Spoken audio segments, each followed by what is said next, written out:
After that, Karen is a trichologist, and she's going to talk about the causes and preventative methods for alopecia and hair loss. And then after that, I will discuss a non-surgical hair, option, basically wigs, in dealing with hair loss. Got it? Any questions so far? Okay, good. We're gonna get started. Well, thank you for doing this and getting this all together. This is a group effort. Yes. Getting this all together. So, but I'm Kelly Lemon, and I do a lot in Richmond, but I am more known for being social and being seen. And so I always have to be ready to go, as people say. Back in 2009, I just started dating this guy, and I also started at the time wearing quick weaves. And if you're, I don't know if I need to explain what that is, but you're basically gelling the hair and then gluing the tracks on top of gelled hair. Before I started getting quick weaves, I still am a religious hair person. I go to the hairdresser every week. I mean, I got to stay in an appointment with my hairdresser. But back then, every week I was perming, I was coloring.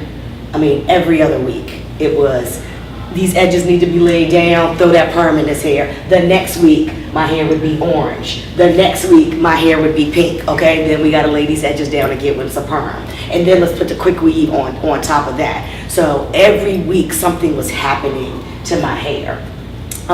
The guy that I was dating at the time, it was his birthday, and I had just celebrated mine. I put this quick weave in, and it was time to get a new quick weave. And she's at the shampoo bowl, and she's taking the quick weave out. And when you're looking up at your stylist and you're having a regular conversation, when their face starts to change, you know that something is not right. And she's washing my hair in horror. And she's like, oh my God, oh my God, oh my God, this is gonna be okay. And so I'm like, well, what do you mean? What's going to be? What's going to be it, girl? I have to get my hair done for this party that I know that I'm going to be seen at. What do you mean everything's going to be okay? And she was like, your hair is coming out in the sink with this weave. And I said, nah, it can't be that bad. Okay, I might lose my edges a little bit, but I'll get those back. And she said, no, you got to look at this. And I sat up and I called it now, I can laugh about it now, but like Sherman Hemsley. Remember, he didn't have any hair around on the top, and he had all that fuzz around the side.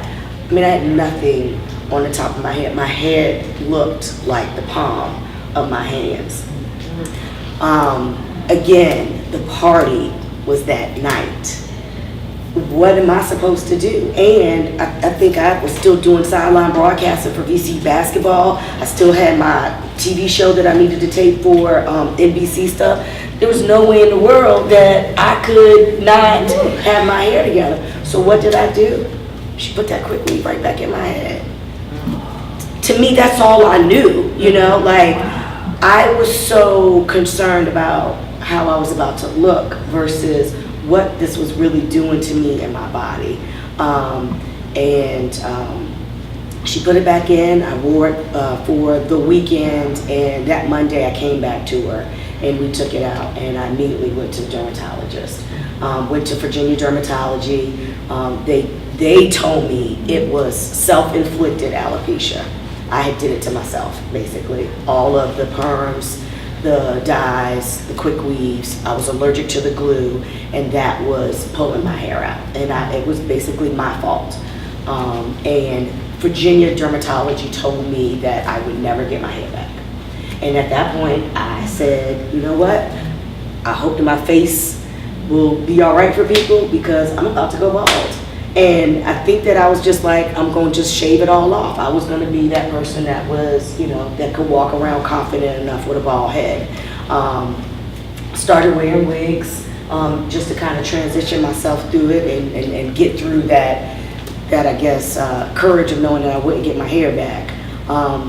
My mom decided that wasn't going to be the case, and we were going to go for a second opinion. Ended up driving all the way down to Hampton, Virginia. I'm from Hampton. And there was a dermatologist, a black dermatologist there named Dr. Treehorn.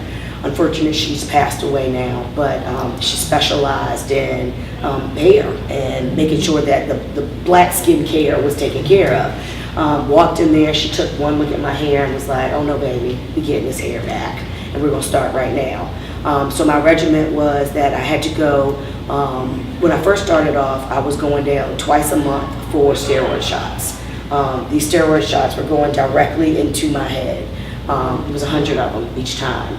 If you've never had a shot placed in your head, then you have no idea the sound of liquid literally running through. Like you could hear it every time. Not only was it penetrating through, but you could hear the fluid go through every time. It was painful. You had 100 I counted them. Once a month? Mm-hmm. Twice a month. Well, when I started, it was twice a month, but then it started to transition to 100 shots. I counted them. And I counted them because I think that was my way of almost kind of like saying, Kelly, you're not doing this to yourself again, you know, like, so I can say it's 100 shots. I can tell somebody that it's not worth this at all.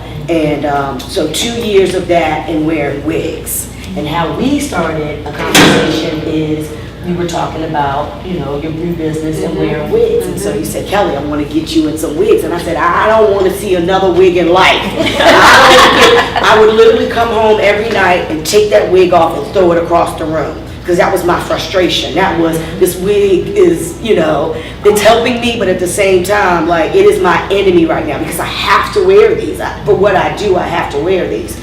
But within that 2 years, the steroid shots, hair, skin, and nail vitamins, like I OD on them. And then, and we talked about this, I actually had to use Rogaine for men. A lot of people do not recommend that because of its side effects, and it's made for men. There's things in it that we should not use, but it helped for me. And I didn't have any side effects from it. But even, you know, going through hair loss and using the Rogaine, you have to say, you know what, right now, if you wanted to get pregnant, you couldn't. I couldn't. Yeah. So no baby, you know, I knew that at that time, no babies, no, you know, no nothing like that. It was a lot to think about because of the decisions I made to look good. And I just, whatever I can do to kind of help somebody say that they don't have to go through that or don't need to go through that right now. And I'm on stage a lot and people are taller than me. You know, my main thing to my hairdresser, just make sure my bald spot is covered up. You know, just make sure you can't see my bald spot in pictures. Make sure my angles are perfect. I'm alive, I got hair on my head, I'm good, you know. My hairdresser does a very good job now of making sure that I do get relaxers, I do get rinse, I do have rinse in my hair, but it is the mildest one. I think my box sits on a shelf and no one else uses that but me, and she rinses it through very quickly. It doesn't stay on my hair real long, and it's kind of like we talked about to manage my hair a little bit. But my stylist before, you know, I can't put all blame on her because I wanted to look this way, but at the same time, my hair could not take that. And I now have a stylist that won't let me do whatever I want to do to look good. And I think that that's important in this conversation as well. I've had a lot of women, once I shared my story, they asked me what I did, and I've shared it with them. But I was surprised to know how many people that are silently dealing with this and don't have anybody to talk to. And I think that's why we wanted to, you know, have this conversation and to begin this dialogue, because I have women all the time sending me messages in my inbox, they're calling me. You know, it's just something that, you know, you're dealing with shame, you're dealing with embarrassment, and at the end of the day, you know, you look at advertisements, you look at, you know, your reflection on television, it's like, I have to look like this. Yeah. For a man to come in bald, it's acceptable. Yeah. Mm-hmm. You know, if you see a man losing hair, you know, as a woman, you might like, he ain't cute no more. But, you know, he can, you know, shave his head and it'd be okay from a, you know, society standpoint. And so that's why we wanted to just start this conversation, because believe it or not, there's so, you probably know the statistics better than I do, Karen, but there are so many women who are dealing with this and you don't even know it. I thought it was a black woman issue too. I didn't know that it was not. No, a black woman it issue. is Yeah. a people issue, men and women. Like Yes. over 30% of women experience hair loss, particularly female pattern hair loss, which I'll talk about when but it's just a people issue. Black, white, it doesn't matter. Now, black women, there are certain types of alopecia that black women experience more than other ethnicities, but it is all people. It is. And I'll talk about that more. So to transition right into it, I still have questions. Whether or not I can be, natural. Like sometimes I just want to take it all out and just be natural. Whether or not it's going to grow, whether or not you're going to see that, whether or not I can have a fade. I want to go to the barbershop sometime, get some parts down my side. I would love that cut, but I don't know if I can have that cut. So I think that I still have questions. I don't know what kind of alopecia I have, or if that is what I have, and so I think that just for somebody like me to be able to state it, I hope that it helps other women. My inbox went off, and Hey, Device, I know you said we can do this relaxer. I know you said we can do this, this sewing, but you know what? Wait a minute.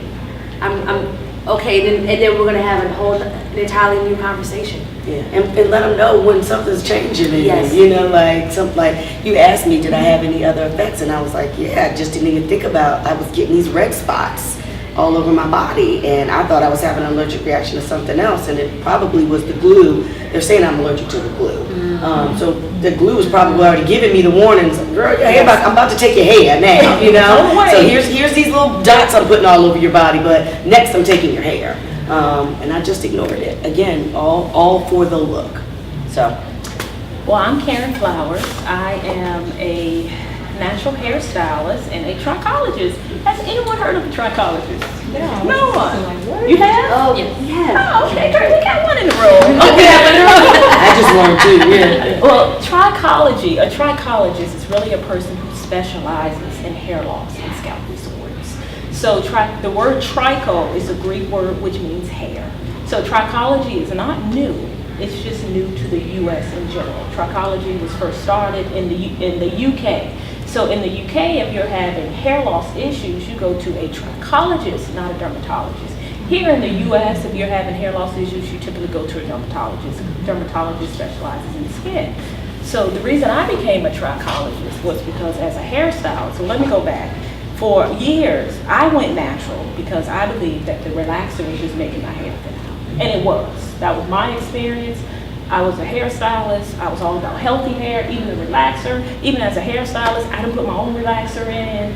But after years of having a relaxer, I watched my long hair continue to be long, but just get thinner and thinner and thinner. So about 10 years ago, I just shaved it all off. And it was so freeing. So I thought, and I said, in addition to that, I no longer believe in the relaxer. Like, I feel like it's causing my clients' hair to come out. So I didn't do relaxers at all. I just said I'm just specializing in natural hair. So imagine my surprise after specializing in natural hair, I still see clients that come in with hair that's thinning. Even some of my own clients, their hair started thinning. And I would do what most cosmetologists do, go to the dermatologist. They would go to the dermatologist, come back, just the science in me just wanted to know, what did the dermatologist say? Come on back, I can't wait till you get your appointment. They come back and they say, the dermatologist said, I got alopecia. And I'm like, okay, alopecia just means hair loss. That's what alopecia means, hair loss. I knew you had alopecia, that's why you went to the dermatologist in the first place, but what kind of hair loss? What type? And what do you do?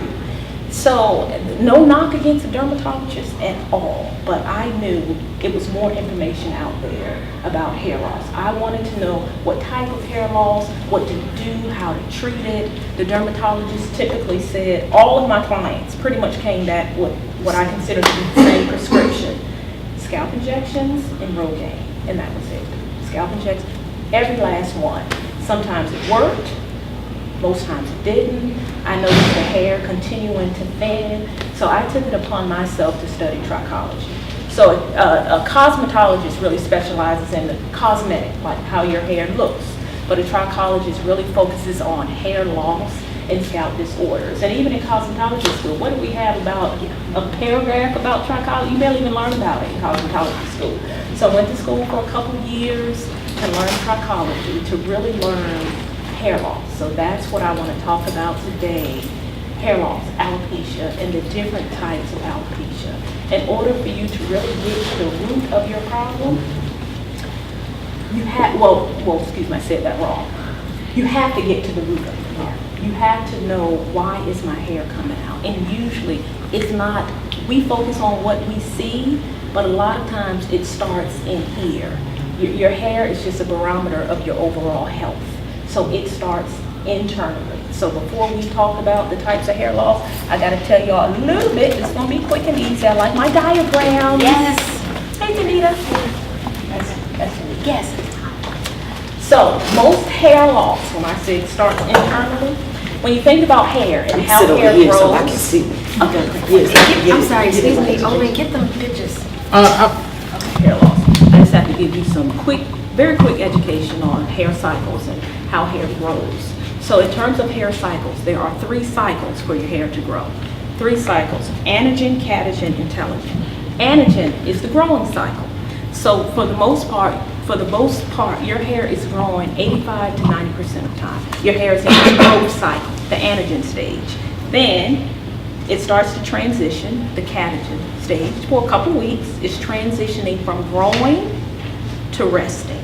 And the resting is the telogen. That's when your hair is no longer growing, and eventually the hair is going to shed. Now, because your hair 85 to 90% of the time is constantly growing, you don't really see these cycles because your hair is usually growing. But it will transition and then it goes into telogen. It's resting and it's shedding. Okay, we got that? Now that's important to know when we're really thinking about hair loss. Okay, so we're going to put that there. So the types of alopecia, since we were talking about you, the doctor said it was self-inflicted. And just based upon what she said, it was self-inflicted. So it's something that she did, or the stylist did, or they did jointly to cause the hair loss. Now, there are different types of alopecia. I'm going to start with this one. When I say you have to know what type of alopecia it is. That's what I think that's This is what you have? Yeah. This one. So this one is called, it's a tongue tire. Let me get it right though. Centrifugal or centrifugal, it's pronounced both ways. Cicatricial alopecia. Central means it starts in the center of your head, like the vertex or the crown. Centrifugal or centrifugal means it radiates out. Centrifugal, I'm saying it wrong. Cicatricial means scarring, and alopecia means hair loss. Okay, y'all got that? Okay, this is the one I see a lot among Black women. This is the one that was diagnosed back in the 1950s. When back then Black women, we weren't getting relaxers, but we were pressing our hair out. Back then we were using a lot of hair grease. That oil would burn, that hot grease would come down, because when you're doing a blowout, even as a professional, you're doing it like this. When you're doing it yourself, it's hard for you to do it like this, but usually when you're doing it yourself, you go straight up and that oil just trickles on down your hair and burns that scalp. And that's something that happens over time. So that's when it was diagnosed back in the 50s. CCCA, that's the easy way to say it. But now there's been a lot of research. We don't press our hair out, now we relax it. But even with CCCA, this is something that's primarily in Black women because of hairstyles, particularly relaxers. Y'all know what happens when we get a relaxer, it burns our scalp. So it's not the oil, it's the relaxer. And even as a hairstylist, even when I put a relaxer in, at some point when that relaxer starts to spread, it gets on the scalp, it starts burning. So over time, it is going to affect your hair follicle. And usually it starts right in the top. Now, do you find, is that the case? Because I know, having a specialized natural hair myself. Hair, the top of your hair, it changes, it's usually coarser. The back part of your hair is usually fine. But usually, because with natural hair, you can have a little bit of everything. You can have coarse, fine, loose curl, you can have a little bit of everything. That's just natural hair. But I don't think it's a direct correlation Okay. between the two. Okay. No, if that's what you're asking. Okay. So this is something I see in a lot of my clients, and this affects Black women most. This type of alopecia. It is a scarring alopecia. That means once your hair follicle is destroyed, then it is permanent. This type of alopecia. Now, at the same time, the thing is, a lot of times you have some scarring, but you also have some hair follicles that are dormant. So they're not destroyed, they're just dormant. So as a trichologist, I do have cases where I am able to restore, not all of the hair, some of the hair, back to its normal form, but not all of the hair. So as a trichologist, we primarily, with trichologists, we don't just look here.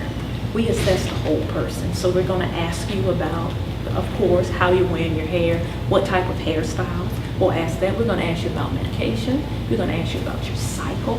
We're gonna ask you about what you eat. We're gonna ask you, did you go on a diet? Is it a crash diet? Did you rule out protein? So we do family history. All of that affects your hair loss, not just what you see.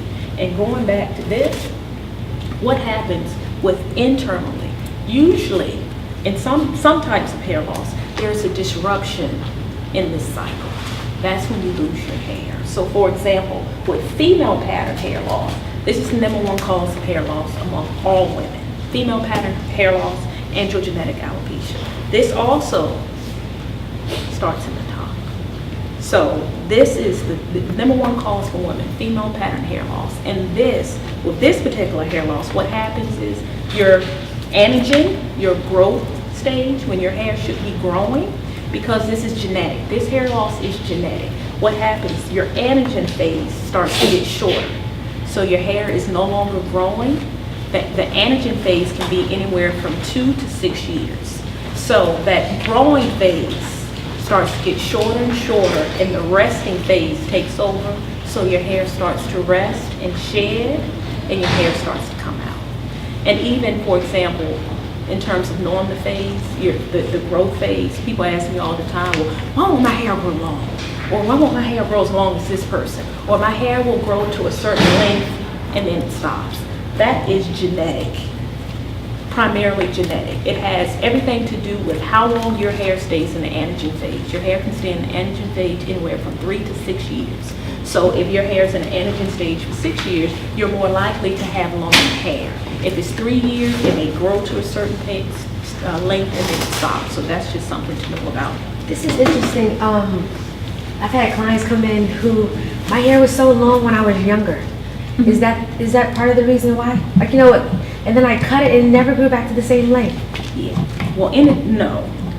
Because yes, as you age, your body changes, hormones change. As I was saying, hormones have a lot to do with hair growth. Okay. That's why it's important as a trichologist, when what I do treat trichology, it is not just the hair, it is a lifestyle change.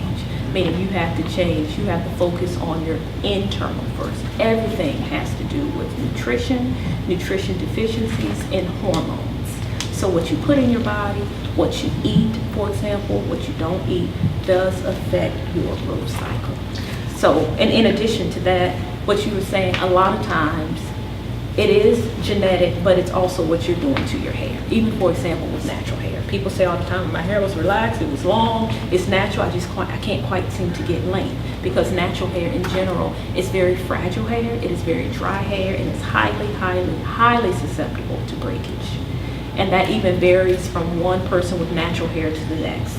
My assistant, the one recording me, her hair is very dry, very dark. Excuse me, she's not my assistant, she's my stylist. Excuse me. Danita. Her hair is very coarse, it's very tight for years. She just couldn't get length because it kept popping off. But when she locked it, she has her length now and she's making sure she's showing it too. But,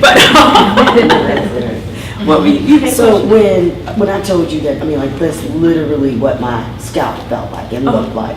That's a scar? Is that what that was? Not initially. Okay. No, that just literally, all of your hair came out like in a one big old patch. Like, so no, your hair follicle, I'm not sure if your hair follicle was active or not active, Okay. but at that time, that probably wasn't the scar, but Okay. that was the sign, that was the trigger. that scarring is on the way. That's like, with hair loss, usually it's a trigger, depending on the type of hair loss. Sometimes, a lot of time, is stress. Yeah. Stress. So in talking to clients, I'll ask them, anything traumatic happen, good or bad? Usually because the hair cycle, even this telogen, that resting phase, is about 3 months. When the hair is resting, when it goes into that resting phase, if you have like high stress, for example, it'll show up about 3 months after it, every time. After? Right. Gosh. Yeah, like if you're highly stressed. I got another 3 months of this. Yeah, usually, not all the time, Okay. but usually that's an indication when you'll see it. So when we talk to clients, I'll ask, anything happened to you? Anything going on in your life? Did you get a new job? Did you get a divorce? Did you get in a car accident? Anything that created high stress where your hormone cortisol is released in your body? Usually what happens, you'll be able to tell after 3 months when you may start to lose your hair. Your hair, you said it was patches. This is a different type of alopecia, but it was smooth like a baby sponge. Yeah, the whole crown, the whole everything. top. Your hair strand fell out, even the root. Everything fell out. But usually that was a sign that when it's falling out like that, or sometimes when your scalp is tingling and when it's itchy, it's like your body's trying to tell you something is wrong, and hair loss will come. So another type of hair loss, anybody's hair just seems to just get thinner all over. Like, you still got the length, but it's just getting thinner in general, more like diffuse, not a localized thinning that's right in the top, like with female pattern or CCA, but just all over, just thinner. Yours get thinner? Okay. Both? Okay. That is called, an alopecia called telogen effluvium. Okay, y'all, see if y'all paying attention. What's telogen? What's that? What's telogen? Like a telephone would tell. Communication. That's the last one. Yeah, the last one on the growth cycle. That was good. Yes, that's the last one. And remember, the last one is the resting. So your hair will rest, and then it'll fall out.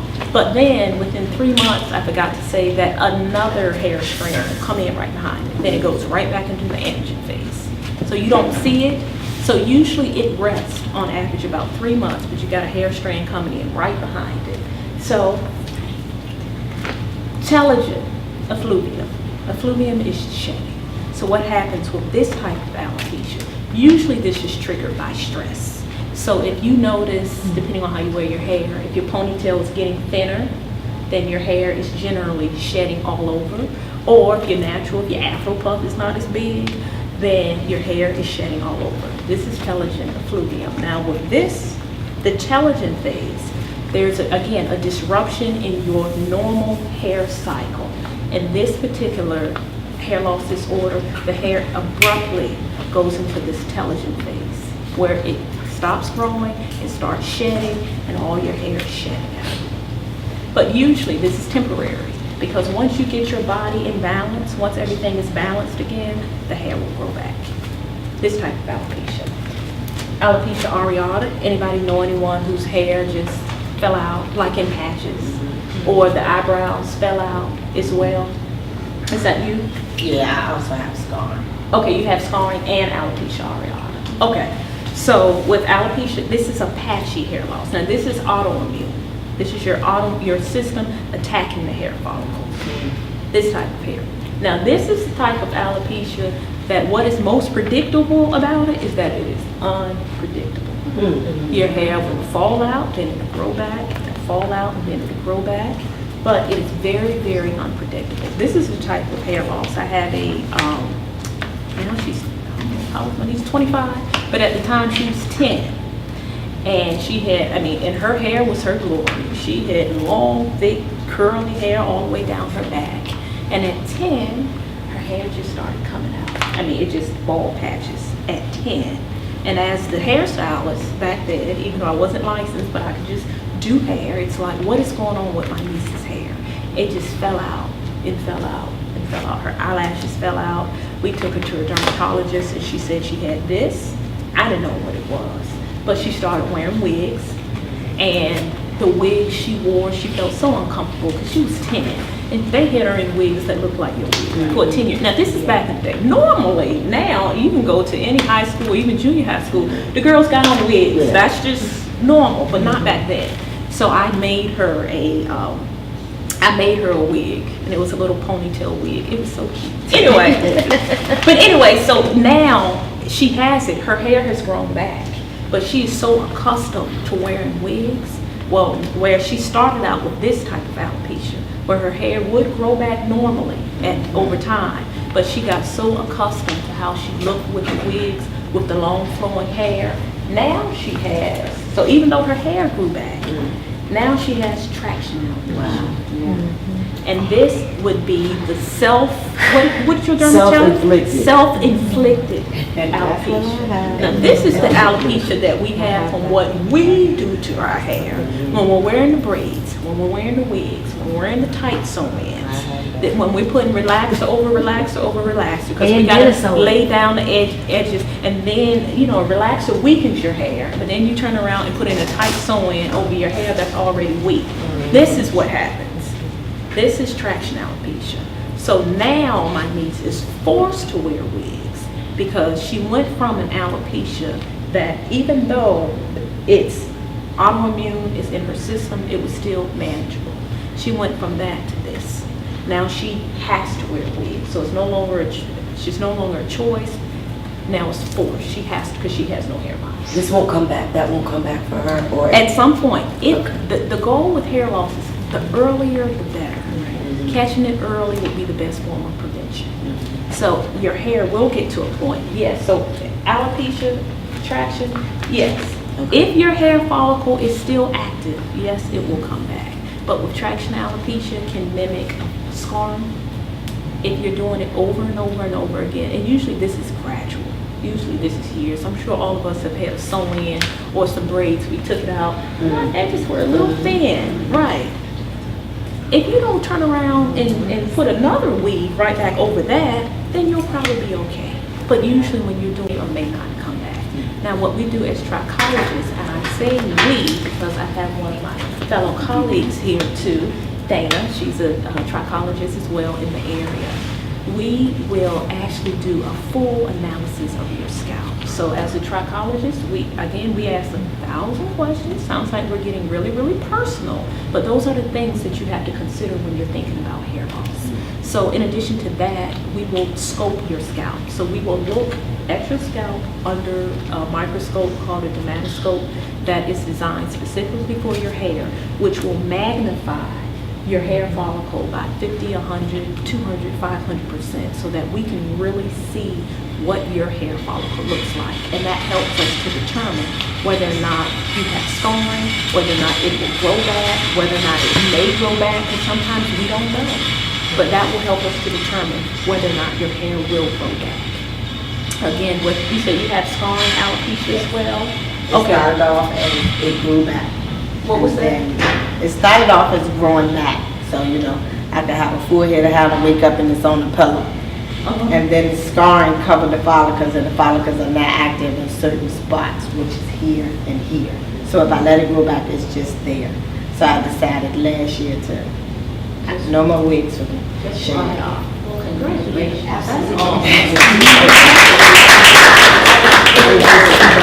Like, I'm spending all this money for, like, oh, mind you, they got money from me because I was 23 when it was thinning. I'm 43. So at 23, I'm graduating college with my son, my stomach, getting ready to have him. So yes, stress might play the part of that and all of this good stuff.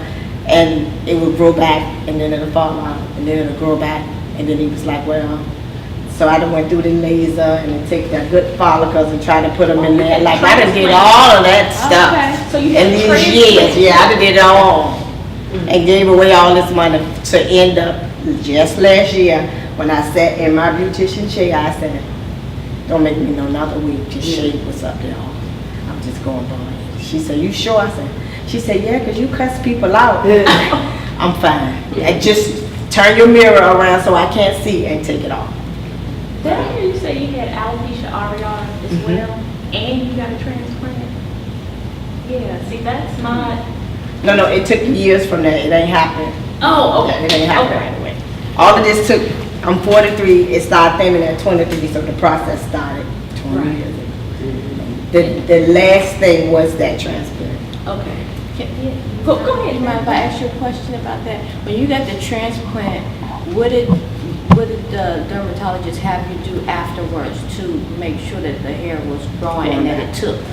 She had me, it was Yvonne Knight, she had me, yeah, she the best, because she She's would the give only one it. in Richmond though, right? She's the only. it's But I had her when I was like, I had a patch gone when I was a little girl. My mom said, you had a plaque that just fell out years ago.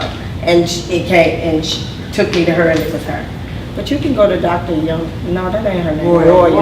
Not Pam, no. Karen. Karen, yeah, you can go to Karen. I just went back to Yvonne because my mama took me to her when I was underage. But afterwards, she had me do, at that time I had given up. So did you probably have what to she do a told me to do, special I didn't do. shampoo or Yes, what did you? hundreds of dollars, insurance don't cover. So It's cosmetic. Yeah. I got frustrated, so last year was it. So this is me. Head season in the winter, bald headed, so I can't do it no more. And I think that's deeper conversation in terms of money, you know, like, you Yeah. said you wasted a lot, you had it to waste. There's some women don't, Yeah, they don't even right. have it to waste at all, you know? And so then, like, to even, maybe to afford one of you all to help us get it back, can you talk about, what that looks like and, if there is options for, Yeah. So, typically, a trichologist is gonna be cheaper than a dermatologist, Yeah. for sure. So really, we're like in between there, right? Okay. We're the gateway between you and the dermatologist, so, most trichologists right now are not taking insurance, but some do, which is really good. You have to go to the dermatologist or go to your physician, ask for a referral. Absolutely. So some trichologists are able to do that now. I didn't know that. Yeah, some are able to do that right now if you're partnered with a physician or a dermatologist. But for trichologists, we try to do the holistic approach. So with the holistic approach is mainly, 75% of the work is what you're doing, putting in your body internally. We're just working on the 25% and hoping we meet in the middle so that we can grow hair. So I would tell you that it's much cheaper to go to a trichologist because we're going to be looking at the whole person. So if you go to the doctor and they say you have inflammation, right? That's inflammation in your whole body. It's not just inflammation in the scalp, it's in the whole body. So we would be making suggestions on what you can do to reduce the inflammation in your body. So most of the work is your job, yeah. And it is, and everything she said was right. When we see clients, we emphasize, this is not just a hair thing, it's a lifestyle change. You have to change your lifestyle, and that's particularly with what you put in your body. And I can share with you my story. I've always struggled with healthy eating. I'll just be honest, I just have a very high metabolism, and I just have not had to do any work to eat properly. I'm just keeping it real. I'm just I was vegan too, so on that path, because that's what they tell you, Right. what you're putting into your body. Okay, well, let me just take all this away. I'm vegan, been vegan since 2012. Yeah, so in that journey, I was like, okay, let me go plant-based. Does that help? Oh, it absolutely 'Cause I know you helps said to something about balance your proteins. body. Yeah. But absolutely. It definitely, what you put in your body, and when I talk about that hair cycle, hormones, everything it affects your hair cycle. So again, we focus on the hair, but it's the hair, literally the shedding of the hair. That's why your hair is coming out, because of the shedding of the hair. So what's your name? Tasha. With Tasha. So even with Tasha, absolutely changing your body, not changing your body, changing what you eat, it helps your body with your hormones. Nutritional deficiencies lead to hair loss, but when you have the scarring alopecia, so with trichologists will say, that is the permanent destruction of your hair follicle, period. And once, like you said, that the skin cells or the tissue has covered that hair follicle, it's kind of like, this is your hair follicle. You have, think of scar tissue. Your hair strand can't get through all that tissue, and after that, it's no longer viable. But the question is, what part of your hair is scarred? All of your hair follicles may not be scarred. So with some clients just want enough hair just to do, like you said, rock a fade. I just want to wear it out long enough just to rock a fade, just to wear my hair out, just to have the option of not putting on a wig, to have my hair out. So yes, it absolutely affects hair loss. What I was saying with me, I've just been, like I said, I just ate whatever I wanted to eat. McDonald's, for just horrible. Sweet, sugar, soda, and I just had an incredibly high metabolism. You couldn't see it, you know, to me, I still look fabulous, so I was good. So like, okay, even though I'm 42 over my entire life, I tried to, Lord knows I tried to, but I just love sugar. I did. So a few months ago in a training, earlier this year, I just noticed, you know, I've been growing my hair out for a couple of years, and the front part of my hair has always been shorter. Like I've always had, even when I was relaxed, just like a natural bang. And I just thought, I knew about the growth cycle. Hair doesn't necessarily, it's not synchronized, so some hair could grow faster on one side than the other side. And I just thought, oh, the front part of my hair is just shorter. That's just the way it is, even with relaxed hair, even with natural hair. So I just noticed earlier this year, my hair was growing out. All of my hair here is really thick. And the top part of my hair, dealing with my natural hair, sometimes I'm fighting with it to detangle it and go through this process. But the top part of my hair, I would just take a comb and go bloop. I would just comb right through it. And then I realized my hair is thinning in the top. But you know, even as a trichologist, I just thought, oh no, you know how we do. We just say, oh no, maybe not, maybe it's not thinning. But something in the back of my mind knew my hair was thinning. But sometimes when you do something for a living, you put yourself on hold. You know how it is, take care of everybody else but yourself. So I went to a hair conference. And I had I did a consultation, I had my hair sculpted in the trichologist.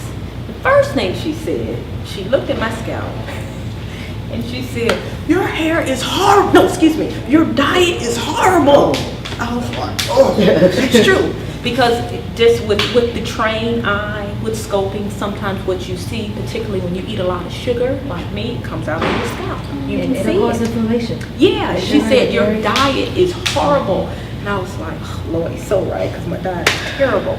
Then she said, you have female pattern hair loss. And she knew it just like that. And when she said it, my initial thought was, oh, okay. But then after a moment, I thought, okay, it explains why my hair has gotten so thin in the top.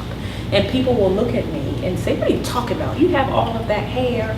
But I feel like I know my hair best. Just like when my clients come in, when they tell me they're thinning, I don't care if you have a whole head full of hair. You know your hair best. So my hair is thinning. I do have female pattern hair loss. Can y'all see how this, do y'all see it? Can you see it? If you look closely, if you really pay attention. So I realized, oh, okay, God, you're funny. Now everything I tell my clients to do, such as change your diet, you have to be very mindful of what you eat. I've had to start doing it myself. And I'm treating myself, and I can see the difference, not just with my hair, but just how I feel. Yes. Like I have energy. Yes. I can get up. So even what Tasha was saying about it may not have affected her ability for her hair to grow back, but I'm sure it affected how you feel as a person. I feel great. I have energy, y'all. I can get up in the morning. So I drink a lot of water.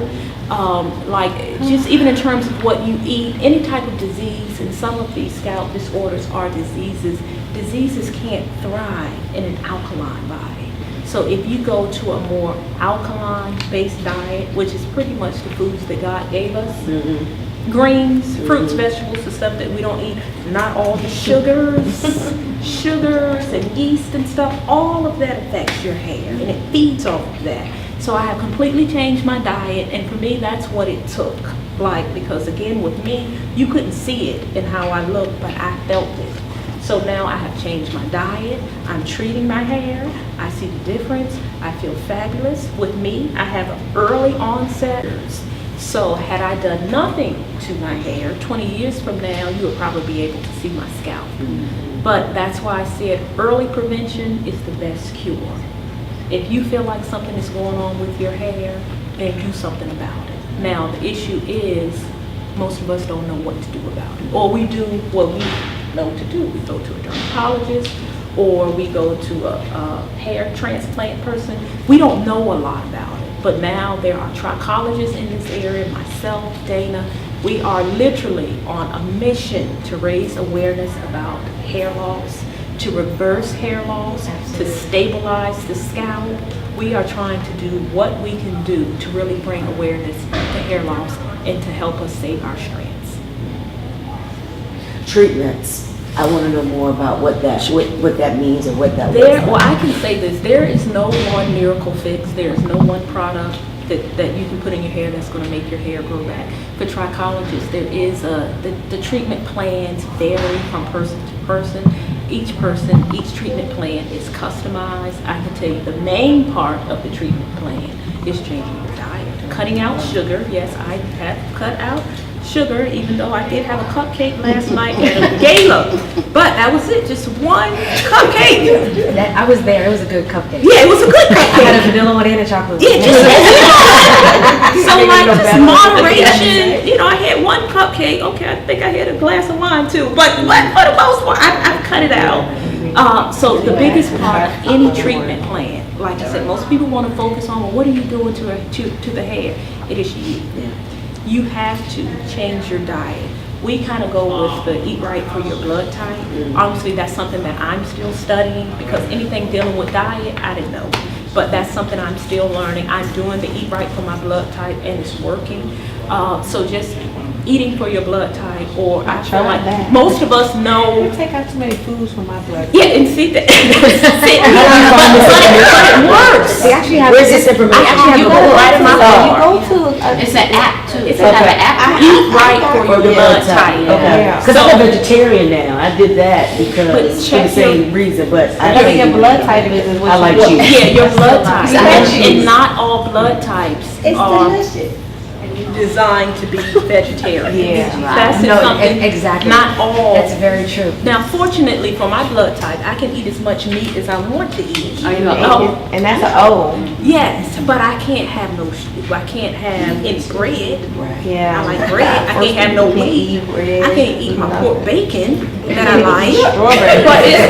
But so it's like, and then even some vegetables you can't eat. Yeah. So honestly, with that's something I'm still learning, but I'm trying it for myself and it's actually working. It's still a work in progress. Like I said, sometimes I might have a cupcake, but just in general, just try to do it in moderation. I was horrible. So in terms of treatment plans first start within. So all treatment plans, like for our clients, if you're not willing to make the commitment to change your diet, then we won't treat you. And it is just as simple as that. Because 75%, I mean, I'm just saying that number, 75, but most of it begins with you. So we could do all these things topically, and it will make a little difference, but where it really counts is if you're doing the work as well. Right. And our treatment plans, they really require that you come and see us quite regularly, like every week. And another thing that it requires that is very difficult for Black women, and this is going to blow you away, so be prepared, is that you got to wash your hair every day. Let's talk about that. Every I'm glad you day. stated that. Because as somebody that goes to, before y'all guys, I go to the hairdresser religiously. Like, I'm there, and she's the only person that washes. I don't even know if I have shampoo. Because that's my pamper. I let her do it. Every day. Yeah, but so if I'm supposed to do it every day, then what? Then that's heat. I mean, you know what? See, it's heat because of your hair structure. Okay. So that's when it comes into play when we were talking about earlier, your choice of hairstyles. As a trichologist, I would recommend when you are having scalp issues, hair loss, it's a scalp issue, not a hair issue. Hair follicle is a scalp issue. If you are dealing with some type of scalp disease, some type of scalp disorder, you want to stabilize your scalp, clear your scalp, keep it free of anything that will hinder the hair growth, and that includes a relaxer. So the very first thing that I recommend when in treatment, usually our treatments can be anywhere from 8 to 12 weeks. It could be longer than that depending on your plan. Stop relaxing your hair within that time. Stop. And wash it every day. Yeah, because it's not the hair. You're cleansing your scalp. That's the main thing. You're cleansing your scalp. Now, for most black women, that is a foreign concept. We don't know nothing about cleansing our hair every day. But I tell people, if I can do it with all my hair, then I feel like anybody can do it. Yes, it's work over the last, maybe I've been doing it for about maybe 6 weeks. For the most part, I do it every day. Now, on occasion, I might miss a day. So as opposed to doing it 7 days, I'll do it 6 days. And it's usually on the day when I gotta have my hair right for church. Any other time, I go to work, it's just wet. I don't like it when it's wet, but I just deal with it. I like it when it's dry and it's a big fro, but it's like, okay, this is not about hair, this is about the scalp, this is bigger than the hair. So yes, cleanse your scalp. Like I said, that is a foreign concept for us, but when you're natural, depending on your hair, when you're natural, like some of my clients have short hair, so it's easier for them to cleanse it every day, put in some type of curling cream, let it go, or if their hair, in terms of finding the curl, it's not super curly, they'll rock their fro. Some clients with more hair, they'll cleanse it every day, put it in big twists or big plaits and put a wig on it. So you have options. It's just something, it's a mindset. You have to make up your mind that this is what you want to do. That is the hardest part. When you make up your mind, like when it's in your thoughts, when you make up your mind, the action will follow. But the hardest part is to make up your mind. And I just believe in terms of me and my situation and how it happened and when it happened, I believe everything is God's timing. And I feel like God revealed that to me at this time so that I can better relate to my hair loss clients. Like I thought I could relate before because of my experiences as a stylist working with women with hair loss, but now it is something that I deal with myself. And yes, I will look at other women and say, oh, her hair looks so good in the top of my hair. Like for example, my stylist, you know, my hair loss is right in here and I know it has started to fit. So it's like, I'll look at people with like thick hair in the top like, oh gosh, look at that thick hair. But I bring myself back in. I get myself together. It don't last long because I know that there are treatments available. And my hair will not go bald because I know how to treat it. But fortunately for me, I caught it early. It wasn't a 20-year process. Well, mine wasn't 20 years. Mine started, I met her online for somebody else, but I was sharing with her when I came on Friday that I started taking Depo-Provera injections, and then I started noticing, because I was dealing, when we talk about the cycle, I was having very heavy cycle, and then I found out I had fibroids, so the only way they can do something about it was they gave me the Depo-Provera injections. So then I started noticing, and I was 43 at the time, and so I started noticing like, oh, my hair is thinning at the top, but I didn't pay no attention because everything was long at the bottom. But I knew when you said family, I had family who had thinning at the top, but theirs wasn't bad. So I was like, well, theirs ain't bad, so why is mine bad? Then I stopped the Depo-Provera injections after I got the hysterectomy, so now my hormones was all off. Then I had stress, and so it started thinning more, so I started wearing partial sewing just for the top, because I was like, okay, you know, this part is looking thin, and I like to wear my bobs and stuff, so that would blend right in. And then a couple of years kept going on, and then it started getting more out. So as I was telling my hairstylist, I was like, I think something's going on up there, but it was irritating. And so I would be scratching, like, and I bought a weave pick, and I would take that thing and scratch, and I was wondering, like, what is going on? And when she washed it, she said, well, maybe because it's dirty. And when you said about the glue, I did too. The traction, I have both traction, and then I have that CCAA, whatever. I had both of them. So the traction started first, and then I was like, well, don't braid so tight, and then I pull my hair down so she wouldn't sew that part in, and then I noticed that it was the weave was going back, and she said, I can't braid. Then everything started going back. I was like, well, now I don't want to wear those weaves like that. So I said, I'm gonna get a wig made, because now I don't want to wear the weaves. But then it started falling out more, and then this part was long and thick, and I was like, now what's going on here?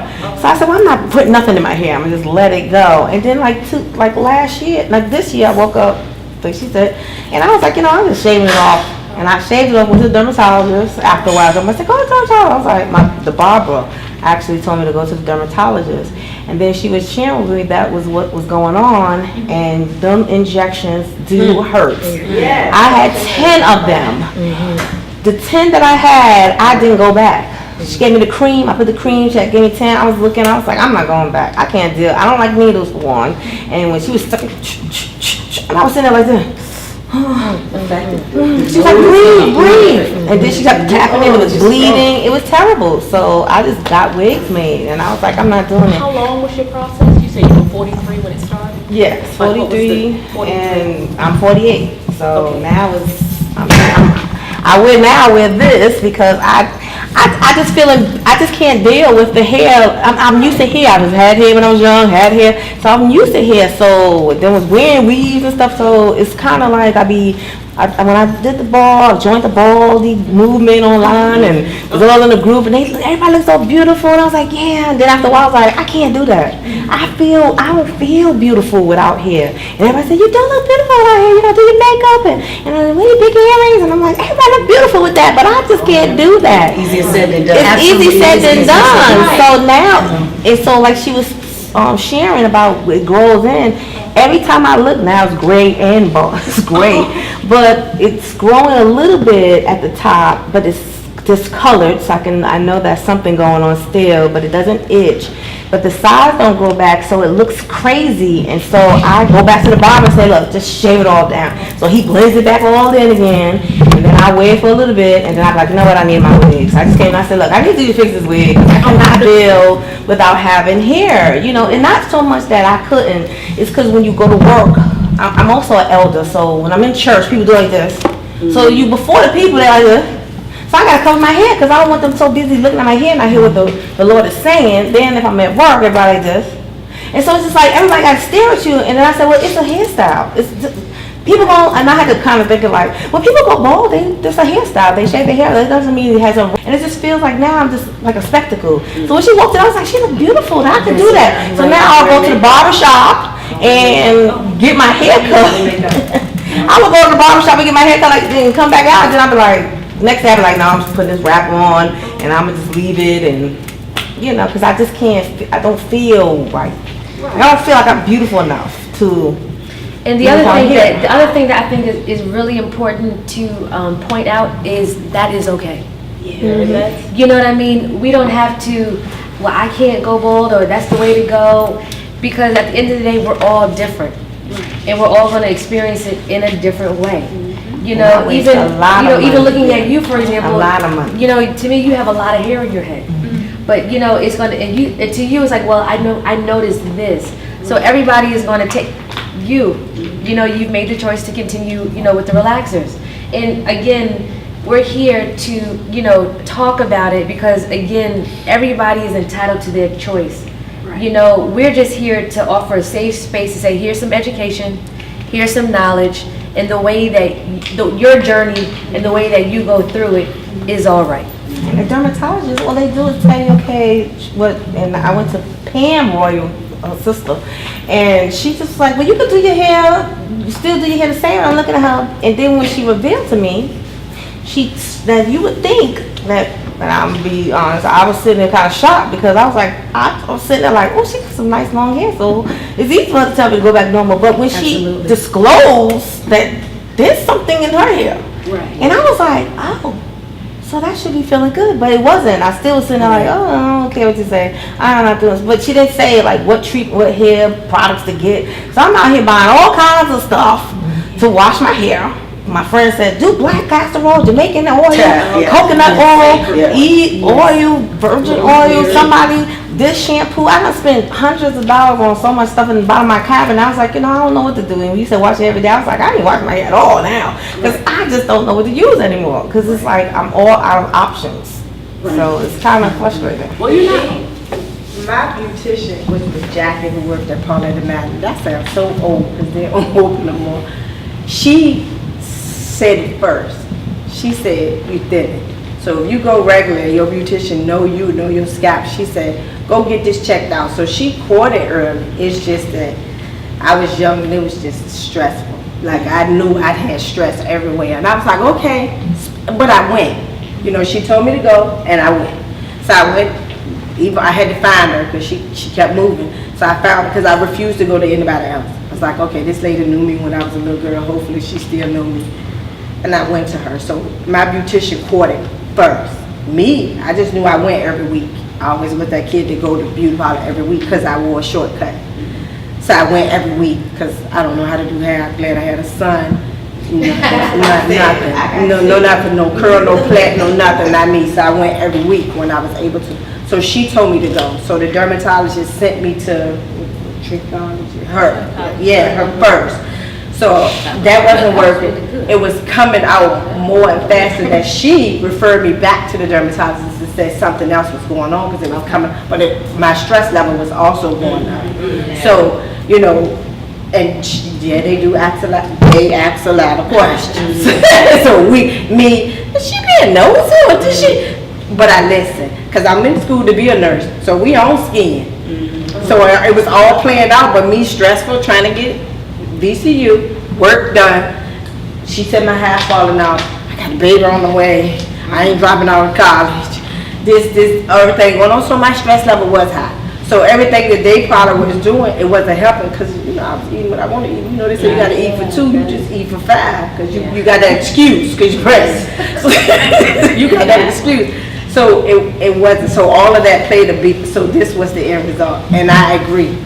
To me saying I'm going to shave this off, I probably cried for about 2 years. Like, oh, God, I don't know what my head looked like under there. But I can't do this, peeling this money off no more for all of this treatment. I can't do it. I'm just going to go. And I left the dermatologist from getting injections and went to the hairdresser so she could wash and do the little treatment and the stuff that they gave me and blah, blah, blah. And I said, I can't do this no more shit. My hairstyle was the opposite. When I would ask, I was like, do you think, she would say, well, she would notice, but she would say, is something wrong with your blood pressure? I said, you take blood pressure medicine? I don't take no medicine. I don't have blood pressure, I don't take no medicine. She was like, so something's wrong. And every time I said, well, there is something wrong, then I would tell her, but she would always, you know, she's a spiritual, so she always would say to me, well, you gotta speak life into your hair. So I'm sitting there saying, my hair's gonna grow, and you know, real life, but in the same token, it's falling out, and then she couldn't get a braid up there, so I'm like, something, now you trying to braid around the alopecia, you know, she's trying to encourage me, because she's like, you're an elder, you gotta speak life and death in the part of your tongue, and I'm like, okay, well, life, God, I know every hair in my head is numbered, you know, but I'm like, okay, at the same time, I'm crying, like, okay, and my husband, he was so good about it, because no matter what I went through, he was like, you know, you look beautiful, babes, it's okay. He was like, you don't, now, he did say don't wear makeup, but you know, I was like, well, I gotta do something to make myself feel like I look beautiful because I just could not take I don't like the heavy stuff looking like crying. I just like my eyes look nice and just, you know, even out my skin. But my doctor gave me an anti-inflammatory diet. And I had the book with the diet of your blood type. Well, I tried it. It's hard to me because I'm thinking like everything in there is like anti-inflammatory. Well, this is the whole done. Well, how do you help? Because now everything is causing inflammation. And it was just because of just the hair, but also stuff with arthritis, so that's why she told me to take the I'm sitting there like everything has inflammation. Wonder why I don't drink milk, I'm drinking soy, I don't know, and I'm bad with water, so that's another thing. I have it and I pour stuff in it. My husband said, that's not water. You're pouring stuff in. I said, well, at least I'm drinking it. It's a little bit more than what I was. You know, so I'm trying to eat every little thing, and then eat to your blood type. I'm an O positive, so everything, vegetables and fruits is out. I was like, I can't even eat that. So everything just looked at me, and I just throw it in the closet. I was like, I'm done. And I'm cutting my hair off, and I'm just gonna wear a wig. So where are you at right now? Like you just completely right now, frustrated. getting a wig fixed. Okay. And then I signed up for this. I was like, you know what, let me calm. Because, you know, some things I'd be like, I'm tired of hearing. And I said, well, maybe something here will help me, you know, because I was looking on and I said, oh, I don't know these people. Well, let me come in here and see what's going on. Because maybe it can help me or get me back to another place. Because I got so much hair products throw it all away and just, you know, another friend of mine said, get some black soap and cleanse your hair with that. I'm like, what in the world? I don't know what to get. I have a list of stuff. Yeah, a list of stuff. I got a list on my phone and I stuff. joined a support group. It's actually in Atlanta. So my first group was, I went to Atlanta. So this is prior to me cutting it, so I'm going with the way I got my wigs made was the way I wear my normal hair, so nobody never knew I had a wig. So I wore shortcuts, that's the way the wig looked. I would pay $500 and something just for this hair that looked like my hair. So I went to this support group for a year in Atlanta. Then we flew to the National Alopecia Association. It was in California. They actually wanted me to send me the application to start a support group in Richmond. I was not at the time. Because I'm doing one online, it's called the Baldy Movement. I'm doing that one online. That's why I see, that's why I see you at. I was like, is she recording? It's no one that they recognize in the National Alopecia Association in Virginia. The closest one to us is in Atlanta. So they sent, not even DC. So they sent me the application to do it. Who I wrote you? My dad, am I dear? Yeah. My dad, I'm sorry. I don't be having enough time in the day to do stuff, so I was like, I know I can't, I don't like start stuff I can't commit to. Now, show up to talk, I can, but I didn't do it. So those women are the women to hear their stories, made me say, I am who I am, and you're just gonna have to accept me for who I am. So when I came back that weekend, came to the dermatologist, got them needles, I was like, shave it off. And I went to their walk up in Atlanta the other weekend. It's just to have the support and to hear different stories, to go that you're not out there by yourself, because that's what you felt. You know how you, Lord, am I the only one losing out here? And then that's stressing you out, because you think it's just you. You sit in that house and think it's just you, because your friend got hair, or they got hair, and they got hair, and it's just me. So am I 6? All day long, and people stare, I like it when they stare. I have built that up that I love it when they stare. When Conda come out, every kid that walk past me did what? And I do it right back. And they be like, smile.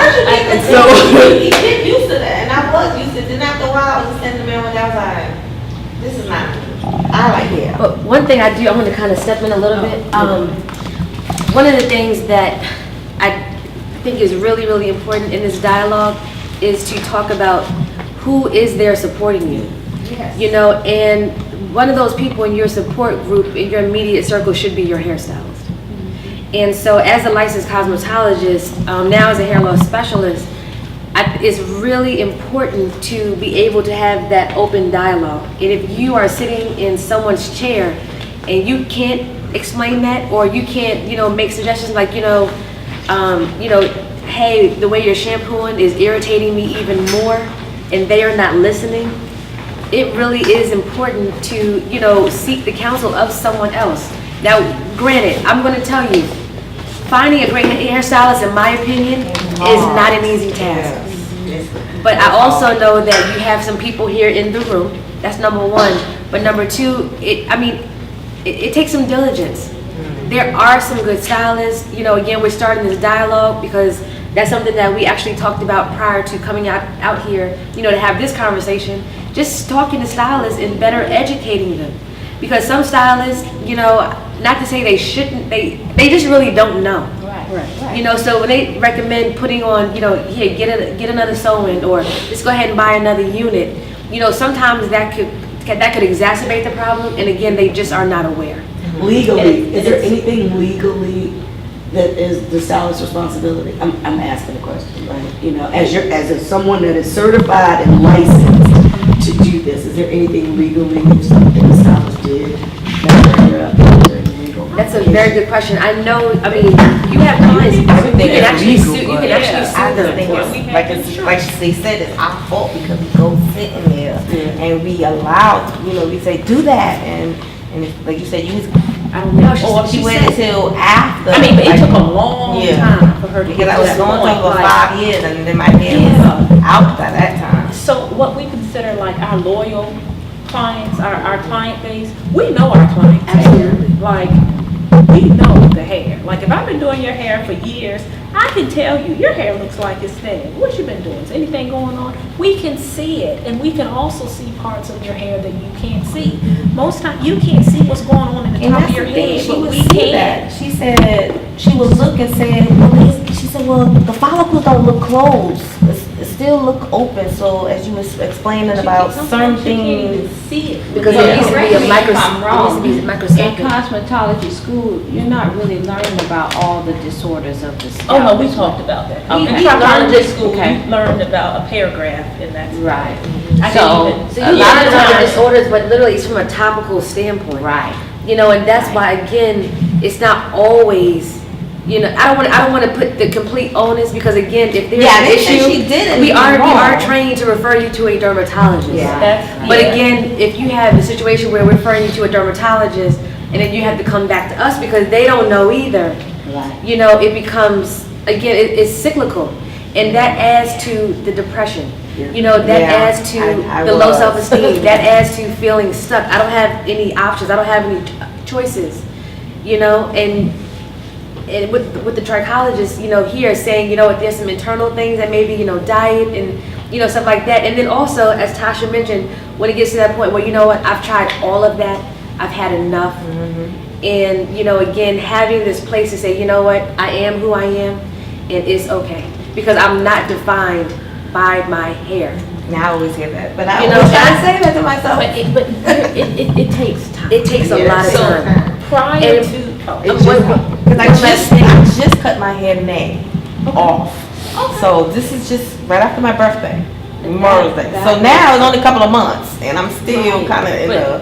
But you have to realize you had hair for 45 years, right? 'Cause And you I'm said 48 something. 48 years. So it's only been a few months. Prior to specializing in hair loss, I specialize in natural hair, and I did big chops all the time. And I've seen women sit in the chair and cry and fall out because they're used to seeing themselves with straight hair. Their natural hair is foreign. They don't know about their natural hair. They may not think they're attractive with the natural hair, but everybody has a journey. So you're in right smack dead in the middle of your journey. So you just keep doing, keep going, and eventually, you may be to the point where you can rock your bald head and say, you know what, I'm gonna rock this, I'm flying, ain't nobody gonna tell me different, but you may not. But everyone's journey is different. If you decide you feel more comfortable rocking a wig, then rock your wig, because ultimately, it's hair. And it's how you feel most comfortable, but it's a journey. Like, she didn't get to this, she's been on this journey It for was just years. last You year said that I 20 said, over 20 years. July the 28th, Yeah. 2017 is when I cut. Right. So last year was my first year celebrating alopecia awareness. At the beginning, they diagnosed me with lupus first. That's what they called it first before they came to alopecia. So they giving me all of this chemo and all of this crazy stuff and all the tests came back negative and ruled out everything. So they And then diagnosed you before? they did a biopsy here. But in the mix, it sounded like lupus when they asked me what was going on. Okay. So they don't diagnose you, they treat you for a while your test is out there. So they did that, and then they come back negative, and then that ain't what it is. Okay. So then we get on the alopecia. And the other thing, which is, you don't think about it, sometimes, I remember for the very first time when I lost a very close family member. Any kind of loss is going to come with grieving. And with grieving, you have different stages. You have denial, you have anger, you have acceptance, you have surrender. It's a grieving process. You know, it is a grieving process. And again, you know, there are some people where the hair can come back. There are some people who can handle. I'm not sure that I could have handled your journey. You know, to get those injections. It hurt me to get this little tattoo. So but I'm serious, like, you know, not to make light of it, but to get the injections, you know, that probably would have been too difficult for me to handle. And I remember even as a stylist, I'm doing big chops as well. And I'm cutting hair, like, you look beautiful, you're gorgeous. I had cut my hair this one particular time. I woke up the next day. It took me a few weeks to look in the mirror at myself and be okay with that. You know, to a certain extent, like, I love wearing wigs. I do feel more attractive with my wigs. Then I'm kind of accustomed to it, and that is okay too. That is okay too. I would say though, if you decide you want to go on this journey of hair growth, that you need to commit, be consistent, and comply for a while. You know, like really give it a go. Not, because we used to this instant gratification. We want to put some serum on there and our hair grows. It took a long time for you to lose your hair, and it's going to take a while to get it back. So you got to do the work. You got to be ready to do the work. And I And also, now and to add, when I first started losing mine, I also started seeing a therapist. That's not for everybody, but I needed the whole thing fixed, and I needed to be a little bit, okay with myself. And so I've been seeing my therapist for 10 years now, but that's part of it. Like, I didn't realize that was part of it too. So I just want to put that out there, because it really, it sent me into low parts of depression that I couldn't shake. So, I just wanted to talk about the mental part. You couldn't shake it alone. Right. My friend, like you said, your friends, they hair all great, looking all good, and they like, girl, you gonna be all right. And I'm like, no, you might not be. I don't have I have a, let's say, I'm three, who because they know me, knew something was wrong, but because I never said anything, nobody never knew I had alopecia until last year when I shaved my head. Nobody, no family members, no nothing. Nobody, nothing. Until I shaved my head and got an okay from my sunburst. When I shaved it, I sent the first picture to my college kid. He was in college. And he said, with a heart, and was like, oh, I love that. Then I post that picture and said everything I had on Facebook, called family members first, and did it. Nobody knew for 20 years, because when I got the wig made, it was my hair. That same hair you always see me with when it ain't done and the wig ain't have no more curls in it, I comb it down like I would do mine and go about my business. It won't until last year that I became this person that I am today. So I get it, it took me a long time to cope with that, deal with it, do everything possible that I thought I could do on my level, and it wasn't work. So I figured God must want me to have his head out here for something. This shaved head has got me in 2 alopecia contests, in which I won both in Atlanta. I won the one last year and this year. So it opened, but I had to talk more, and I'm not a talker. I don't want to talk. I don't want to share. I don't want to do nothing. I'll go and listen and support somebody all day long. I like to be the person that'll write the story, but you don't got to never tell nobody I wrote the story. I'm good with that. I'm that person. So it has opened me up to talk. I have supported. My inbox is always loaded, so I'm glad I met some hairstylists so I can say, we're going to do a thing. You don't got to go to the dermatologist. It was a reason, because I told him, I don't think I want to go. Then I was like, I don't know if I want to go down there. I'm just tired of speaking about it and blah, blah, blah. But you have to be aware. It's a reason for the awareness. People don't know. So it has brought me out to talk about it. I don't shed tears no more. The only person I wanted the approval from was my son. I'm his mother. I have to go to those college games. I'm not going to cover it up. He loved it. He cried. He said, because I thought you had cancer. Oh, God. That's a whole different perspective. You're not dying. Like, that's what I heard you say. Like, I'm not dying. From New York called me, because when I I told my husband, I got up and I said, and I had my hair all out, the part that was long, and I said, take me to the barber shop. And he was like, I was gonna get my hair cut. He's like, you sure about this?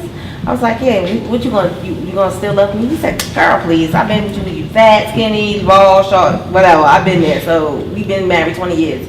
Where am I going? I said, okay, so he took me to the barber shop, and then when I put it up there, the first thing they did is call from New York and say, something's wrong with your mother. Told my kids this, and then my kids was like, nothing wrong with my mother, she got alopecia. They knew, and so everybody's like, she got cancer. But then the same token, I had inboxes too that helped some of my friends in New York that came out with alopecia, and they shaved their head, and I was feeling like, oh, so I helped somebody. And then it was more encouraging to people, and even the ones who had cancer, who was hiding behind the wig, they took off their wig and said, look, you helped me. I know you don't got cancer, but you helped me to be who I am to love me, and then they was so I've been encouraging people, but then when they see me, they be like, "What you doing? Why you got that thing on your head?" I be like, "Well, you know, I go back and forth. Just my hairstyle. I feel like I'll tell my husband was Taraji P when she was playing Pam or somebody. I be like, I'm her. She have on the wigs. I be like, I'm her today. I'm this person today. You know, just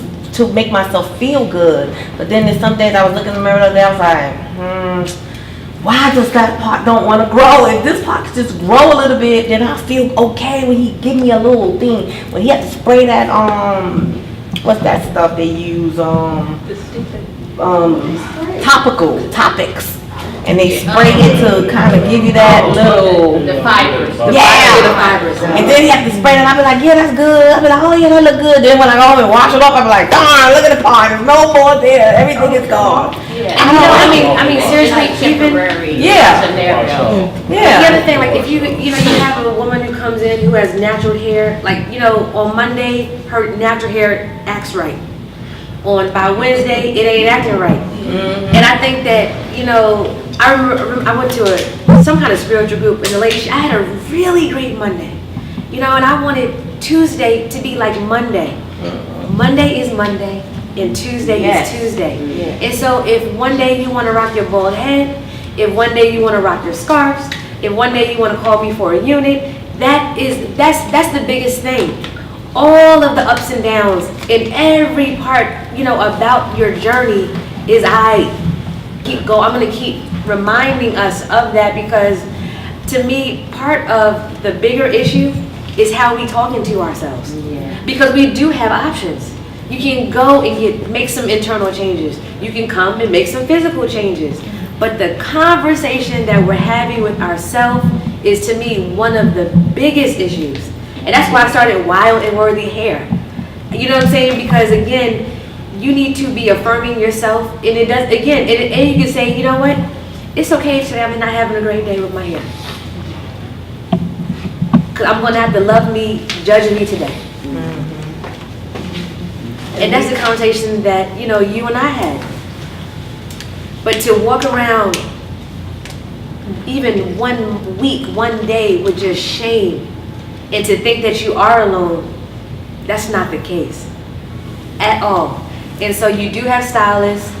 I mean, again, this is just the beginning, and so I do want to thank everybody who came out, and I do want to acknowledge, the ladies who are dealing with hair loss issues who, even though when you emailed me, I don't even know if I can come in because I don't even want to talk about it. You know what I mean? Like, but I'm saying, so for you to come, and when I saw you, it made my heart flutter. So that's exciting. And for you to say, you know what, I'm not a talker, but I can use this to help inspire somebody else.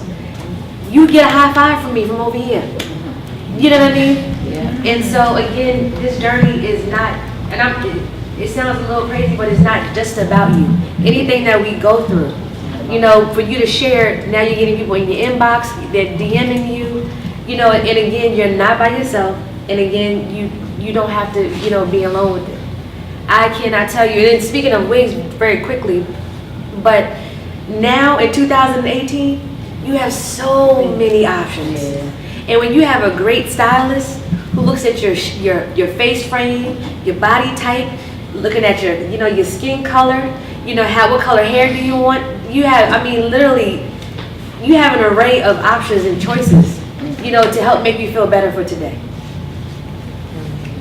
So I just wanted, to point that out, because now the one thing that we haven't talked about, and I just want to touch on it briefly, for women who are dealing with cancer and who experience hair loss as a result of cancer, is there anything they can do internally to help with the hair growth, or is the chemo just that detrimental? Besides wigs, do they have any other options if they don't want to go completely bald? Well, in terms of chemo and cancer, every case is different with chemo. With chemo, I'll see clients that come back after their chemo treatments and the hair grows back. It's usually not the same. The texture changes. The hair is normally very fine and very soft. Most of those clients don't want to go back into a relaxer because they are just so used to the chemicals. So it just depends on case by case. Okay. Sometimes the hair will come back. Sometimes it won't come back. But my recommendation for people who are going through chemo or they complete their chemo, they've beaten the cancer, let the hair just Rest. let it rest. Like, let it grow. That doesn't mean you can't put on a girlfriend. I call wigs girlfriend. Like, girl, you got your girlfriend? What girlfriend you taking with you today? So wigs are girlfriends to me. So a girlfriend is an option. And some people who were already natural before, they didn't like their hair texture because it was too coarse. The hair usually comes back very, very fine because the shape of the follicle changes as a result of the chemo.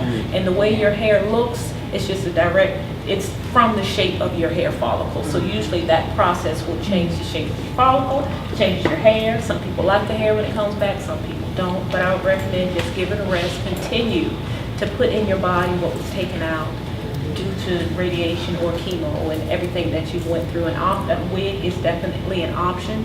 It's always an option.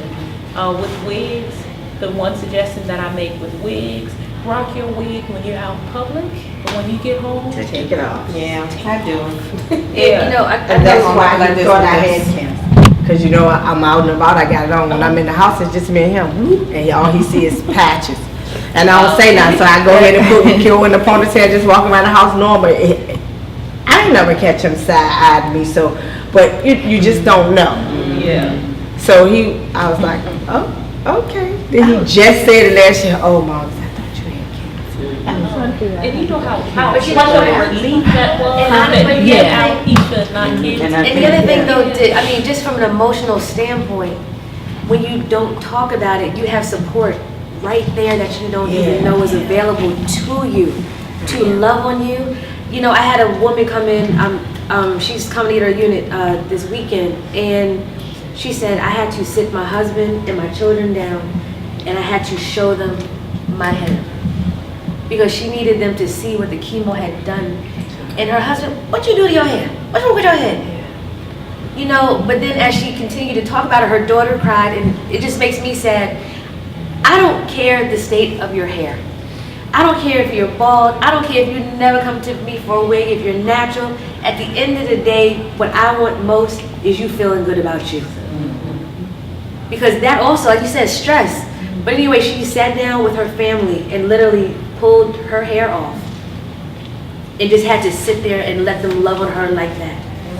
I have, even when I was becoming certified, there was a woman, she was talking, she said her husband, she had been married to her husband for 30 years and he never saw her head. But I'm saying, she never, the only one who saw her head was her stylist. And that's why also, as we were talking, it's important for stylists to be informed and better educated so that we can be the support. Because there's some stuff you just don't tell your man. And you tell your hairstylist. Now that by law, I don't know if it's legal or not, but I'm confidentiality. I can't tell other people what you're telling me. And that just, I was thinking about what you were saying. I have a couple clients. One in particular, dealing with hair loss. Clearly, you could see her hair loss, but you know, we came up with ways to cover it. She said she didn't tell her husband. I'm thinking, how do you live, sleep, and you're around your husband all the time, but you don't tell him that you're losing your hair, and how if you are already stressed, then your stress goes up even higher because now you're trying to cover it. You're trying to hide it. Yeah, You're it's hiding so it out stress- in the you're hiding world, it. and you're hiding it in the home. It took a That's support big group to one. let me know that I was high. Because for me, in my mind and everything started up here, I was getting treatment. And while I was getting treatment, I was wearing a wig for the treatment. It wasn't until I was in the one in California where she literally chose me out of millions. I don't know why. It ain't like I had on nothing unique. And so, Look at the side, and he would tell me, and I would just sit there like, you know, I was just talking about, I'm gonna just wear this swoop over here, and I'm gonna just put it on there, and it ain't gonna be showing. And then when I finally did it, now he love it. He just squeeze my head, he keeps me on top, you know, he rub it, and then I just like, yeah, I like that, you know. So it, you know, because he finally feel like, now I can put my, even though now I can't put my hands in your hair, but I did before. Now you put all these things, and I couldn't even get underneath there. But now he's like, oh yeah, I like it like that. Oh yeah, you know, and he'll brush it, you know, and it feels good because it's like, this is probably what he was telling me. Yeah. husband. Yeah, he already told me, and I wasn't listening to him. And he's like, see, and then when I said to him, I said, see, I knew it. And he said, what's the difference? I said, they said it's trash. He said, I told you. I don't know what that means, but I told you. And now look, and I said, oh, well, it's okay, you know. And I would sit there. He's like, but it's still nice, and he'll come and he was like, Mrs. Clean, and you know, and do that. But it feels better, you know, because I was like, man, I should have listened to him in the first place. But at the same token, he is a support, which was really great. Because when I said I want to go to the barber, he's like, you sure? Because I know how you are. You change like the weather, like Gemini. You be like this, and then you be like that, and you're gonna regret it. I was like, oh, I'm gonna be fine. I did it for a few, and July came, I was like, I don't want to wear my hair like this no more. I started wearing the wraps. And I was like, I can't do it. He's like, yeah, we're fine. Yeah, I'm done. For the wigs, I have a question. Yes. Because you said your niece went from, you know, Alopecia areata with to her edges and stuff. So how do you prevent, I mean, besides taking it off, but like how do you prevent that? So one of the with things, wigs? especially now in 2018, you have, everyone wants to mirror and look like Beyonce and Kim Kardashian. But Kim Kardashian and Beyonce, they have stylists on hand. What happens is you have these frontal units that people are purchasing now, and you have to use, we are using, they call it glue, but it's adhesive. So you have to use like a sticky kind of spray. You're using gel. You're using these bonding agents, and literally what's happening is, it is when you're pulling it off, it's actually causing traction alopecia. And so when clients come in, I know they want a certain look, but again, when you start wearing these like little frontal units, it gets very expensive, and it causes more damage. And so my job is to say, hey, are you sure you want this? You know, so again, so I'm really kind of, I know that's what's in. I have young people coming in, and it breaks my heart because I know in 10 years your edges are going to be gone. And I'm gonna be honest, in this wig shop, they're getting younger and younger and younger. And so I try my best to recommend getting closures. So closures is like a little piece of lace right here. It gives you the illusion of a part, it gives you the illusion of scalp, but you are able to take your units on and off daily, and you don't need any harsh adhesives. Because the other thing is, That's what you're doing now? yes, I have a closure unit on right now. The other thing is you having the allergic reaction to the glue that was the bonding agent that was used in your quick weaves. That happens more often than not. You know, and so even like when you're dealing with women who have cancer, you know, some of the issues you do have to use some type of adhesive to like literally, but it gets into your bloodstream. And so my preference really is always to have like a closure unit, again, where you can, I prefer taking the unit on and off. Now you do also have the option to get a unit made that you can actually sew onto your braids. That too is an option if you know, because some women who are dealing with hair loss want to feel like this is still an extension of them. They don't want to take it on every day, you know, and that's okay too. But again, you know, just be mindful, you know, work with your stylist. You want to work with someone who is, like we're very big on hair care. Again, I'm a stylist, so I know. So when we're talking and you're coming in and showing me, oh, this is, I'm like, wait a minute, your edges look a little, you know, what are you doing? This may not be good for you. If you're sweating a lot, you know, the adhesive, it actually lifts it up. So you have women walking around with these hairlines that's popping up. That's the crust part. That's the crust part. Or you see them, for example, they're using all these adhesives. Some of that is the adhesive built up. So that's what the crust part is. You know what I'm saying? I hate it. Well, that's good to know, because I'm just staring at people. Yeah, like why? It don't. Yeah. I don't know. Hey, I got a son, so this hair thing, I don't know. We go to barber shop. Well, he go buy stuff now. But barber shop, so I got a son now. I be looking and I be like, what? Why everybody got baby hair? Somebody had to tell me that's a lace one, and they come that way, didn't it? Somebody had to tell me, and I was like, oh, well, you know that's fine, because I thought everybody was sticking there. And even then, you gotta work with Right that. now, we're really ahead of the curve because I promise you, 10, 15 years from now, because of, I'm calling it a little bit of an epidemic. Especially, and I don't want to talk about people, but I had a client come in with her 13-year-old daughter and say, I'm working on building her hair collection. Are you serious? Yes. And what I'm telling you, and that's why we're developing workshops to go into the high schools, because literally we have to teach these young women to love on themselves. Because honestly, if you want to wear a unit, again, that's okay, but let's use a healthier option. Because it's going to, hair loss, I already see it. Now you have you have wig makers, it's here. And one of the components of grieving is denial. But it's here. And now that we have the internet, we have access, you have clients going to do their own thing, getting hair off Amazon, getting hair from Alibaba Express. You don't know where it's coming from. Again, it's sensitive, but chemicals in it is on your scalp, and all of that is getting, all of that. And so to me, like, I prefer the wigs because with sewings, it just gets so costly. You have hair and you're getting it taken out, that costs money, you're getting it reinstalled. It literally adds up. And so, of course, yes, I have a business, but my job is to give you an option where you're feeling good about yourself, but you're not breaking the bank. I have women coming in here, and I promise you, I sell hair weave. That's what I do for a living now. But it's still sad to me when it's a bill. It's a monthly bill. She said about the counseling, I went to a counselor because of that, and she said, "Girl, you got." She was telling me because when I was spending. I seen the young lady yesterday that I bought hair from, and she said, "Don't you got enough?" And I was like, "I think I'm." Then I said, "Oh no, I don't need no more hair."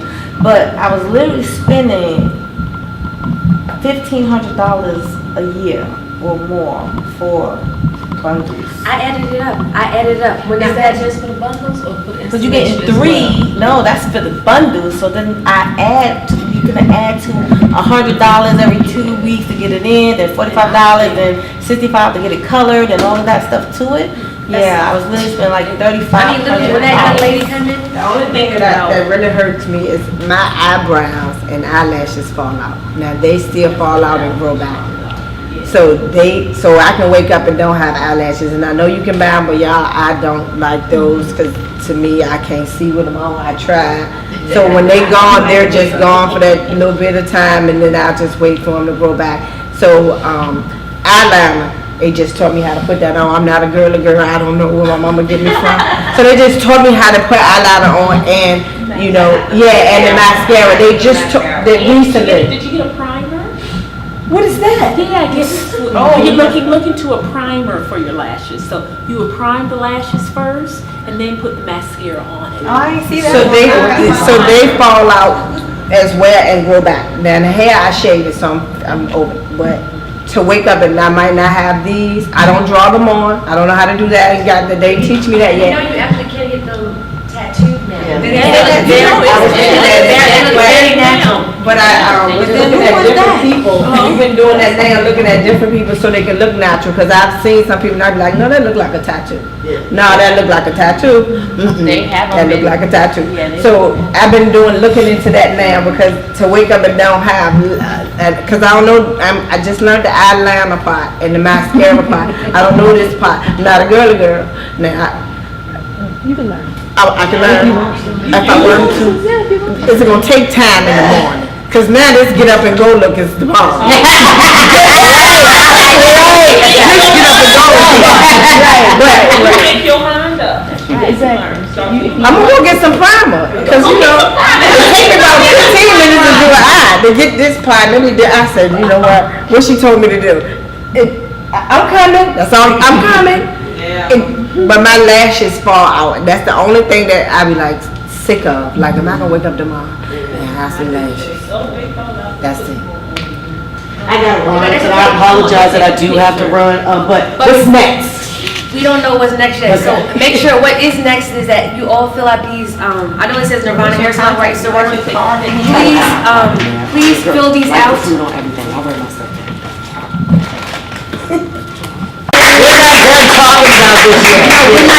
This is literally the tip of the iceberg, and so actually while we're thanking Kelly, Karen, I do also want to thank you for coming out.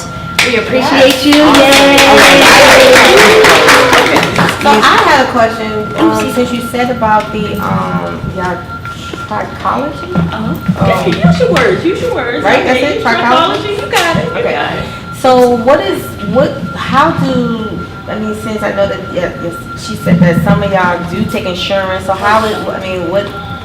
What do you do? I don't believe. So I'm not taking insurance as of yet, but the way you do that is when you go to your dermatologist or your primary doctor, you ask for a referral for a trichologist, and they'll have that person who typically takes for your. Now, the other thing I do want to point out also is, because you actually can have the insurance company pay for some of your units depending on your issues. Right now is the time to look into your health insurance plan, because you may not have coverage, but now that the plans are changing for January, you can actually request that on your health insurance, type coverage. You can see if they offer it or not. I know they always talk about prevention, so I mean, that's a prevention service. You can get them to cover it, meaning they were covering some of mine, because mine was autoimmune. It was a medical. Yeah, so it's a medical depends. necessity. So, but you have to be diagnosed with it, and they were paying for something. It's just that when I went to get the laser treatment, that's a cosmetic, that's something you want to do, you paying for that. But anything that happened in the actual dermatologist's office, their office, they would pay, you're just paying your copay. Okay. Excuse me one second, before she goes, we want to get a picture. Come on. Come on, please. Look at you. Oh, thank you. Okay. Women, we got here. 1, 2, suck in and smile.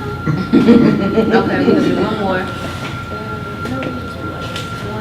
2, 3. Y'all look fabulous. Thank you. All right, Thank you. y'all later.